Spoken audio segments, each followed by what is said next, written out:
Hi everyone! For my final project, I decided to create a Livebinder. This was my first experience with Livebinders. Actually, I had never heard of them until this class, and so I was excited to dig in and figure it out. But it was definitely a learning curve for me, but I really enjoyed learning about a new resource as I created my final project. So I chose, well, first of all, my table of contents lists each of the tabs and specifically what you can expect to find in each. And then the topics that I chose, I broke it down into a few extra categories just because that kind of was what worked for me. I recently started a new position as the Assistive Technology Director for our district. I've been doing that since December, so I have been creating a pretty just a list of resources that I've been wanting to share with teachers and just trying to figure out a way that I wanted to do that. So I was really excited for this final project because it allowed me to focus on putting those resources together in something that was easily shared.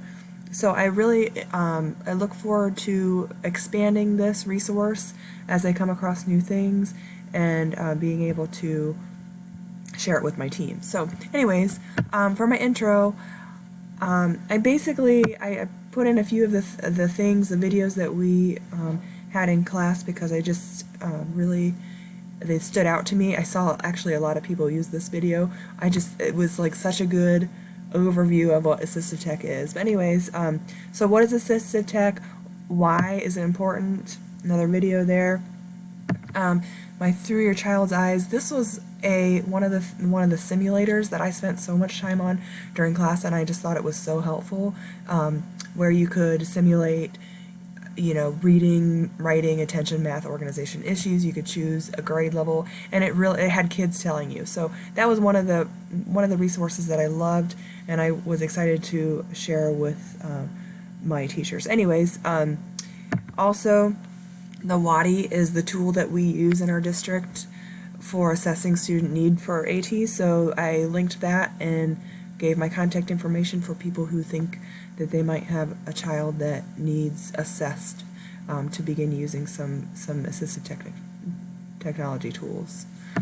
And then just this website gave a really good example of what is assistive tech, so low tech examples and mid-tech and high-tech examples.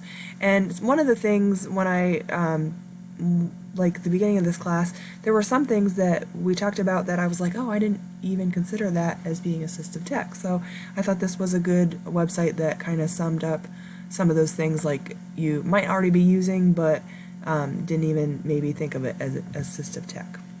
So anyways, that's the intro. And then I have quite a few resources for visual impairments.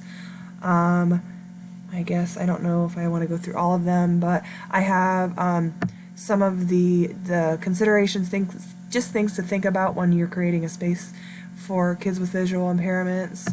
Again, the simulators, I really found these to be helpful just to see what people with visual impairments deal with, so I attached one of those. This tab talks about just accessibility features that are already built into Windows, so I gave some information there. A video about the video magnifiers. There's a screen reader that's actually free that I ran across during my research for this class, and then several apps that I linked, the Be My Eyes, the Seeing AI app, and some of the Braille tutors, and then the Tap Tap See app. This group had quite a few apps, and then the Look Tell Money reader. So I won't open those all up, but I will share this link in my post if you guys want to look at those. And then my next category was hearing impairments. So again, I put a simulator for what having a hearing impairment feels like. And also I found the online hearing check that was linked in the class to be kind of a neat tool to use, so I linked that. Some alerting devices that are available, a video for that. And just some different things that can be helpful with telephone use. The video captioning. And then I actually found a really cool site that gave a list of how to add captions to your own videos using multiple platforms like YouTube and like different video I guess platforms that like, and how to create captions. So I thought that was really helpful. And then the live caption app that can be used to caption your speech. Okay, my next category was communication, and I linked some videos of what some of the low-tech users and some of the high-tech users look like. And then a couple of strategies, visual supports, pacing boards. I went in kind of a lot into core vocabulary because we have quite a few students in our district that use AAC devices. So this is kind of like, what is core? Like, have you ever heard of core? Here's what it is. I found a really good blog, the Practical AAC blog, so I linked that. Lesson picks, which is one of the items that was showcased by one of you during this class, I thought was really good. Past software is software that you can download onto your computer. If you have students that have, like for example, our district has a lot of the Accent 1000 devices that from Prentkeromic, and so you can download this actually onto your computer and then be able to like program devices just from your computer and not have to have the child's device present. So that's kind of a cool thing. Let's see. This is another visual schedules resource. Some more core, how to actually make your own core boards, core vocabulary boards, and then just some strategies for teaching students how to use AAC devices.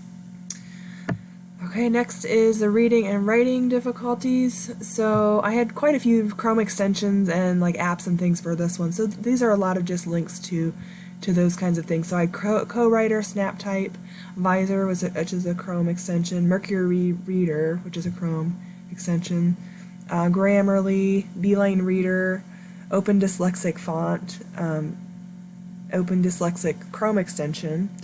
There's actually a font download that you can download to your computer, and then if you want to actually create documents with that, which I think is really awesome. And then the Announceify, the Screen Reader Chrome extension, and then Rewordify. Those are basically all kind of just like tools that go along with reading and writing difficulties. And then daily living and productivity. Let's see, these are more kind of like extensions and apps, but a really cool tool that I didn't get to share that I've used before is called Noisely, and it just creates like white noise for your classroom, and I just think it's a cool tool to use for focus. The Duelist split screen extension, some tips on teaching daily living skills that I found helpful, assisting students with getting dressed. That was a video that I thought was good for just daily living skills. Brain HQ is a brain training website that I found helpful, and just some other, like there's a story I found that I loved. I loved this story about service dogs because this little girl has a Great Dane, and I love Great Danes. So, and then I found a good resource for just learning more about service dogs and how they work and how to, obtain those. And then the amusement park for kids with disabilities, I loved that too, so I had to share that. And I know my video is getting super long, but teacher tools is my last category. So these are more like tools that would be good for teachers. So Genius Scan is an app that turns your phone or any device into a scanner. Basically, you take a picture of your things and it scans it. Animoto Video Maker is just a cool tool for making videos in your classroom. Screencast-O-Matic, that's the recorder that I mostly use for screen recordings. I'll probably add a few more because I know Screencastify is a good one too. Boom Cards was a resource that was shared. And then some lending library links for people who are interested in trying assistive tech. They can look here. And then also just some free webinars that I've come across that are on the topic of AT. So I will share my link. I know this was a long video, but I will share my link in the posts so that you are welcome to use any of my resources. I hope you enjoyed, and I really enjoyed getting to know more about each of you with this class. Thanks. Bye.